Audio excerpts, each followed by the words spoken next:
Hello and welcome to the France 24 interview. We're in Munich on the sidelines of the Munich Security Conference, and our guest today is Saudi Arabia's Foreign Minister, Prince Faisal bin Farhan Al Saud. Thank you very much for being with us. Thank you for having me.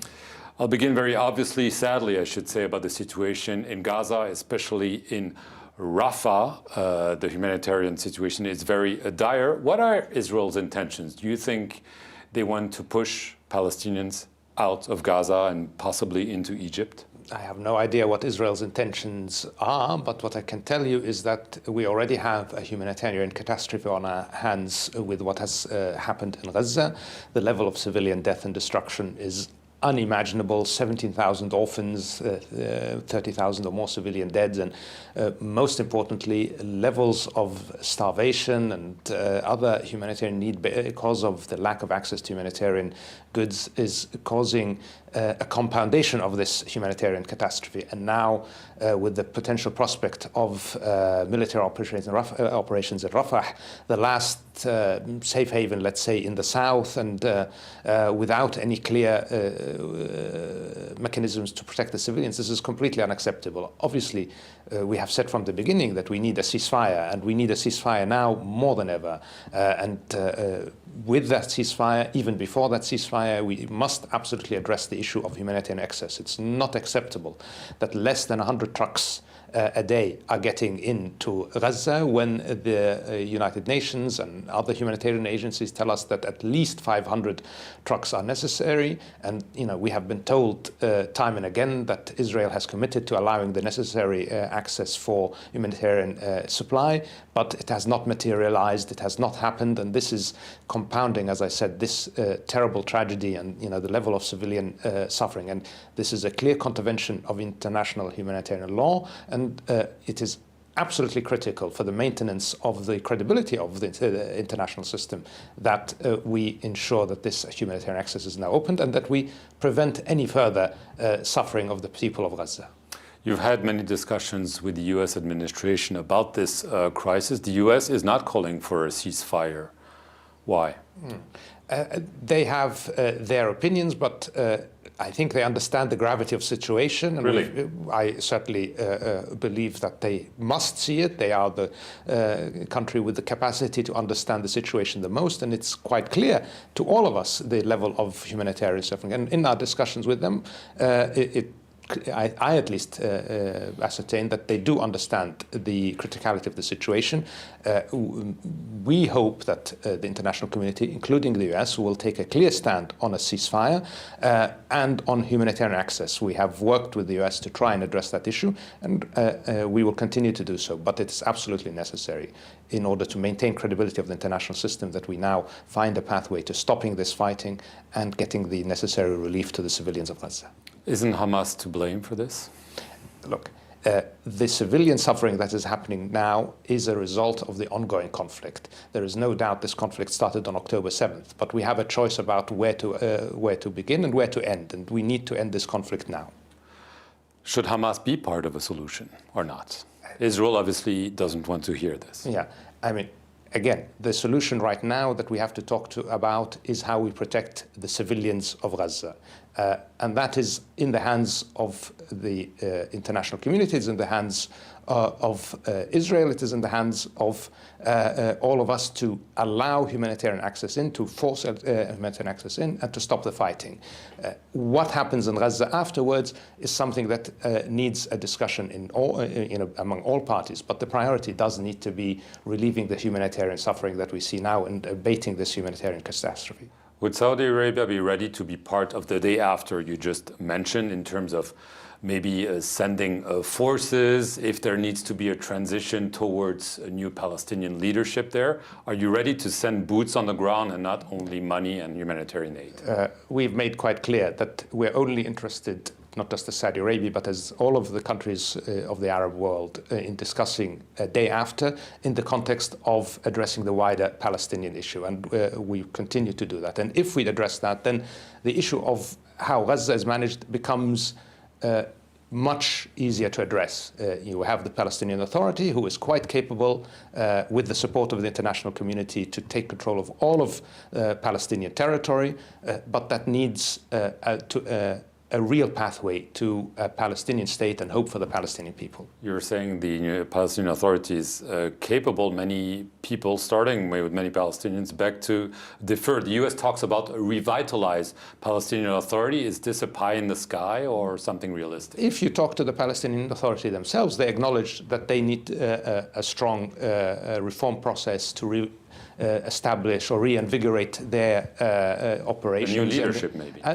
I mean, that's up to the Palestinians to decide. But what I will argue is that the Palestinian Authority has shown themselves incredibly capable and credible when it comes to the issues of maintaining security in the West Bank. We see quite clearly today that the Palestinian Authority is able to maintain security under the most difficult situation, a lack of funding, including the withholding of funds that are due to them by Israel, a continuing illegal settlement activity, and continuing provocations by extremist settlers in the West Bank. Nonetheless, the Palestinian Authority is able to maintain an acceptable level of security. What does this tell us? This tells us that the Palestinian Authority is capable of maintaining security. Could it do better for the interest of the Palestinian people? Sure, and they acknowledge this, and they are ready for this process. But again, this needs to be in the context of real hope, of real future. Otherwise, we are all constrained. What about recognition of a Palestinian state? We're hearing more and more Western countries mention it, the UK, France, as something that could be tangible. For you, is this a condition, or is it just merely a symbol for France, the UK, maybe even the US, to say we recognize a Palestinian state even if there's no such state? Well, I would argue there is a Palestinian state. It is on the ground. We already recognize that state. It doesn't exist. It exists, but it has constraints because it has not yet demarcated its borders with Israel. And of course, that is a critical point. Nonetheless, we all agree. And if you, one of the things that is quite heartening is that when I talk to our partners in the international community with one voice, they all agree that the pathway to stability in our region, in the Palestine, and by the way, for security for Israel, is towards a Palestinian state, and that a Palestinian state is absolutely necessary. And the fact that several countries now in Europe, in the West, including potentially the US, are willing to discuss the issue of recognition of Palestine, even before the final status issues are negotiated, is a clear signal that that conviction that the Palestinian state is absolutely necessary because it is the right of the Palestinians to have self-determination is very positive, and it's something that we would encourage. The US keeps saying that the normalization process between your country and Israel is still pretty much on track. Is that so, given what is happening? Are you still in the process of normalizing relations with Israel, despite the fact that its prime minister clearly doesn't indicate any willingness to recognize and even establish a Palestinian state? We've been clear with our public statements, and we've been clear recently with a statement issued from the foreign minister, and we've been clear with our American friends that a pathway towards recognition requires two things. It requires an end to the fighting in Gaza and a withdrawal of all Israeli forces, and a pathway to and a Palestinian state. Without that, we are not able to even consider this issue. And again, it's something that everybody agrees on. And more than anything, it is in the interest of Israel to be open to working together with their neighbors, and that can only happen through a Palestinian state. I want to clarify this because, as you said, there have been differing reports. Is a political commitment by Israel to recognize a Palestinian state enough for normalization with Israel? That in itself is a prerequisite, but it's not enough because we need to have a clear pathway towards establishing that Palestinian state. It can't just be a political commitment. So you're not requesting the establishment of a Palestinian state as a precondition. You said we need a firm commitment. From my perspective, the Palestinian state already exists. What now has to come into play is a recognition of that Palestinian state and a definition of its borders. These are things that need to be clearly defined and understood, and that's what we require. Are you concerned about regional war? Obviously, we're seeing what's happening in Lebanon, in the Red Sea, and there are tensions between the West, Iran, and its so-called proxies. You are now talking regularly with the Iranians, which is fairly new. Are you concerned that there could be such a regional war, and what are the Iranians telling you? Yeah, obviously, we are concerned. I mean, regional conflict is something that we want to avoid very much. This is why we have engaged in diplomacy throughout the region. But of course, the longer the conflict in Gaza goes on, the more danger there is for miscalculation, the more danger there is for escalation. So we must avoid that at all costs. We, of course, talk to our neighbors in Iran, and we have that same message that escalation must be avoided in any instance. What do they tell you? Because we've seen, I mentioned Yemen, the Red Sea. Iraq is another example. What are they telling you? That they don't want such a war, or that they want to take revenge because of what's happened? I don't believe that the Iranians want a broader war. That is not what I feel. In Yemen, obviously, one of the consequences of the war in Gaza, we've seen the Houthis. You fought the Houthis for a long, long time. They're striking vessels. Saudi Arabia says, we don't want to retaliate.